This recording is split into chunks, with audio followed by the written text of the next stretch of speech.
ആകാശയാത്ര എന്ന സ്വപ്നം പൂവണിഞ്ഞ് വടകരയിലെ ഹരിയാലി ഹരിത കർമ്മസേന പ്രവർത്തകർ മലേഷ്യയിലേക്ക് പറന്നു.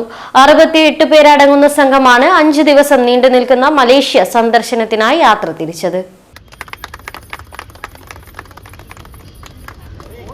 വടകര നഗരസഭയിലെ ഹരിയാലി ഹരിത കർമ്മസേന അംഗങ്ങളിൽ 68 പേർ അടങ്ങുന്ന സംഘമാണ് 5 ദിവസം നീണ്ടു നിൽക്കുന്ന മലേഷ്യ സന്ദർശനത്തിന് യാത്ര തിരിച്ചത്. ഇതിൽ 3 പേർ ഒഴിച്ച് ബാക്കി ആരും ഇന്നുവരെ വിമാനത്തിൽ യാത്ര ചെയ്യാത്തവരാണ്. 2017 തുടങ്ങിയ ഈ കുടുംബശ്രീ സംരംഭത്തിലെ അംഗങ്ങളുടെ ചിരകാല സ്വപ്നമാണ് ഇതോടെ പൂവണിഞ്ഞത്.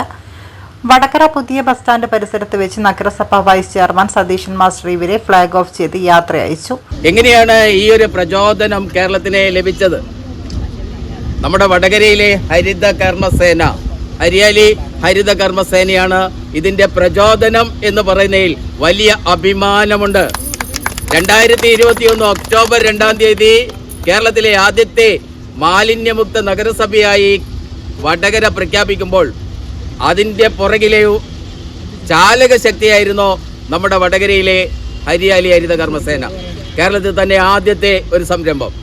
അതുകൊണ്ട് ഹരിയാലി ഹരിത കർമ്മസേനയുടെ ചിരകാല അഭിലാഷമായ വിമാനയാത്രയും ഒരു വിദേശയാത്രയും പൂവണിയുമ്പോൾ വടകര നഗരസഭയും കേരളവും നിങ്ങളോടൊപ്പം ആഹ്ലാദചിത്തരാണ് എന്ന കാര്യം നിങ്ങൾ ഓർമ്മിപ്പിക്കുന്നു. അഭിമാനത്തോടു കൂടി മലേഷ്യയിലേക്ക് പോകുമ്പോൾ നമ്മൾ നേരത്തെ മോനും പറഞ്ഞതുപോലെ ഗോവയിൽ നടത്തിയ യാത്ര മറന്നു പോകരുത്.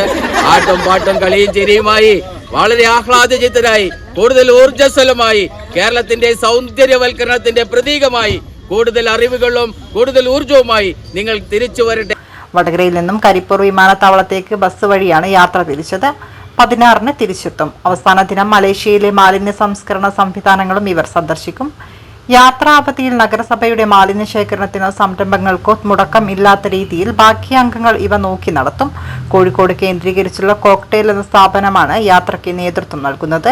കേരളത്തിൽ ആദ്യമായാണ് ഇത്രയും ഹരിത കർമ്മസേനാംഗങ്ങൾ വിദേശത്ത് സന്ദർശനത്തിന് പോകുന്നതെന്ന് മാലിന്യമുക്തം നവകേരളം ജില്ലാ കോർഡിനേറ്റർ മണലിൽ മോഹനൻ പറഞ്ഞു. കേരളത്തിൽ തന്നെ ഹരിത കർമ്മസേനാംഗങ്ങൾ ഒരു വിദേശ യാത്ര ഇത്രയും സ്ത്രീകൾ ഒരുമിച്ച് 68 പേർ ഒരുമിച്ച് പോകുന്നത് ആദ്യമായിട്ടാണ്. അത് അത്തരത്തിലുള്ള ഒരു സ്വപ്നം സാക്ഷാത്കരിക്കാൻ കഴിഞ്ഞതിൽ ഏറെ സന്തോഷമുണ്ട്.